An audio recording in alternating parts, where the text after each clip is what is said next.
എന്തൊരു കഷ്ടമാണല്ലേ ഈ ഒരു ISL ഒക്കെ നടത്തിക്കഴിഞ്ഞാൽ നമ്മളെല്ലാവരെയും ഒരുപോലെ ബാധിക്കുന്നൊരു കാര്യമാണ്. അതായത് ISL FSDLൻ്റെ കീഴിൽ കുറേയധികം ആളുകൾ വർക്ക് ചെയ്യുന്നുണ്ട്. 5000-ഓളം ആളുകളാണ് വർക്ക് ചെയ്യുന്നത്.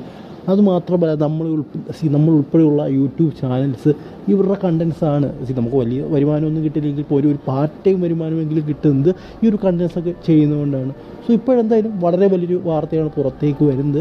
അതായത് ഡ്യൂറൻറ്റ് കപ്പ് വളരെ പ്രധാനപ്പെട്ട 6 ക്ലബ്ബുകൾ കളിക്കില്ല എന്ന് ഡ്യൂറൻറ്റ് കപ്പ് ഓർഗനൈസേഴ്സിനെ അറിയിച്ചിരിക്കുകയാണ്. OFC, Hyderabad FC, Kerala Blasters, Chennaiyin FC തുടങ്ങിയ 6 ടീമുകളാണ് ഈ ഒരു ടൂർണമെൻറ്റ് കളിക്കാതിരിക്കാൻ പോകുന്നത് എന്നായിട്ടുള്ള വാർത്തയാണ് നമുക്കറിയാൻ സാധിക്കുന്നൊരു കാര്യമെന്ന് പറയുന്നത്. സോ എന്തായാലും ഇത് വലിയ രീതിയിൽ തന്നെ ഇന്ത്യൻ ഫുട്ബോളിനെ ബാധിക്കും, അല്ലെങ്കിൽ ഡ്യൂറൻറ്റ് കപ്പിനെ ബാധിക്കുമെന്ന് തന്നെ പറയണം.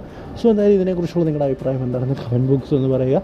ഇന്ത്യൻ ഫുട്ബോൾ വളരെ മോശം സ്റ്റേജിലൂടെയാണ് കടന്നു പോയിക്കൊണ്ടിരിക്കുന്നത്.